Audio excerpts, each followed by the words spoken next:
अपने पत्तों और फूलों की वजह से ये प्लांट बहुत खूबसूरत लगता है। इसको रोड साइड से मैं लेकर आई थी।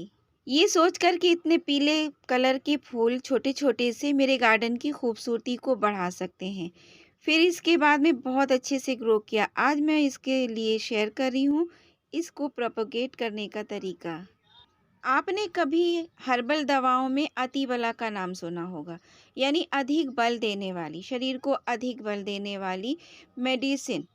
तो ये मेडिसिनल प्लांट है, इसका नाम कंघी है। कंघी या इसको अतिबला प्लांट बोलते हैं। तो ये आप देखिए इसका शेप, इसके बीजों का शेप देखिए, ये ग्रीन है और फिर उसके बाद में जो ब्राउन हो गया है, बिल्कुल एक गोल कंघी की तरह लगता है। शायद इसी वजह से इसका नाम कंघी दे दिया गया होगा। अब ये तो इसके नाम की बात हुई। ये हज़ारों खूबियों से भरपूर है और इसके पत्तों का, तने का, बीजों का, जड़ का, हर किसी चीज़ का इस्तेमाल होता है। और ये अभी देखिए इतना लेगी-लेगी हो गया, इतनी हाइट पे बढ़ गया और इसमें छोटे-छोटे से फूल आते हैं। बहुत खूबसूरत लगते हैं, बीज भी बनते हैं। तो अभी मैं दोनों चीज़ें ग्रो करके दिखाऊँगी। लेकिन अगर इसके इस्तेमाल की बात करें तो सर्दी, खाँसी, ज़ुकाम, बुखार, जैसे कि सर्दियों में ये ग्रो भी होता है। इतनी सारी प्रॉब्लम्स हो जाती हैं तो इसका काढ़ा इस्तेमाल किया जाता है। इसके अलावा ये ज़ख्मों के लिए है, जैसे कि बॉडी में कहीं पे भी चोट लग जाती है, स्किन कट फट जाती है, तो इसके पत्तों का लेप लगाया जा सकता है।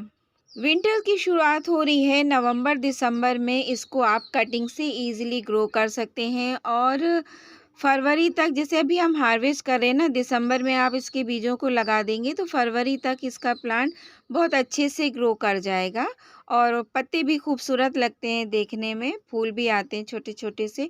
पॉलिनेटर्स इसको देखकर अट्रैक्ट होते हैं। तो मैं देखिए इतनी बड़ी-सी कटिंग निकाली हूँ, मुझे तो प्रूनिंग करनी थी। क्योंकि प्रूनिंग के बाद ये घना हो जाएगा। कुछ कटिंग मैंने 2-3 दिन पहले लगाई थी, आस-पास इसी कंटेनर में आप देख रहे हैं लगी है। तो मिट्टी आप चिकनी के अलावा कोई भी ले लीजिए और सैंडी सॉइल में इसको इस तरीके से लगा दीजिए।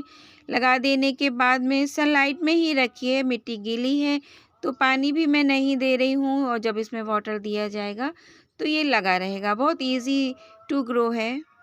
सर दर्द, बदन दर्द के भी काम आता है। इसकी बहुत सारी खूबियाँ हैं, ये एक टॉपिक है अलग से, तो मैं तो यहाँ अभी आपके साथ इसकी कटिंग और सीड से ग्रो करने का तरीका दिखा रही हूँ। आप चाहें तो आपको कहीं भी मिल सकता है, नहीं तो ऑनलाइन मंगा सकते हैं या किसी मेडिसिन हर्बल शॉप पर इसके बीज को खरीद सकते हैं।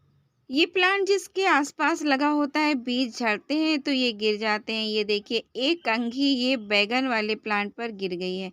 तो मैं इसको उठा लेती हूँ, इसको खोलकर आपको बीज दिखाऊंगी और फिर इसको किसी कंटेनर में ग्रो कर दूंगी। मैंने तो कटिंग लगा ही ली है और बीज से ही मैंने ये प्लांट को भी लगाया हुआ था। मैं जंगली एरिया से इसके बीज देख कर लाई थी। तो आपको भी इस तरीके के बीज कहीं निकले दिखाई दें। ये देखिए कितने सारे काले-काले से सीड्स हैं इसके अंदर। तरबूज के छोटे बीज की तरह ये लगता है। तो इन्हें ही हमें एक वेल ड्रेन सॉइल के अंदर डाल देना है। मिट्टी से थोड़ा कवर कीजिए और फिर ये इंशाल्लाह बहुत जल्द ही ग्रो हो जाते हैं। बहुत छोटे से कंटेनर में ग्रो हो जाता है। बहुत कम मिट्टी थी कंटेनर के अंदर, उसमें भी एक बड़ा-सा पौधा निकल कर तैयार हो चुका था। अभी बरसात में इसकी ग्रोथ बढ़ती ही चली गई। इसी वजह से मैंने इसको प्रून कर दिया और कटिंग भी लगा दी, बीज भी लगा दिए हैं। आपको अगर ये पौधा कहीं दिखता तो ज़रूर से ज़रूर लाइएगा, क्योंकि इसके आपके लिए भी फ़ायदे हैं, आपकी सेहत के लिए भी है, आपकी गार्डन में खूबसूरती भी बढ़ाता है और पीले फूल तो वैसे भी पॉलिनेशन के अट्रैक्शन का ज़रिया होते हैं। वीडियो को लाइक कीजिए, शेयर कीजिए, चैनल को सब्सक्राइब कीजिए। अल्लाह हाफ़िज़।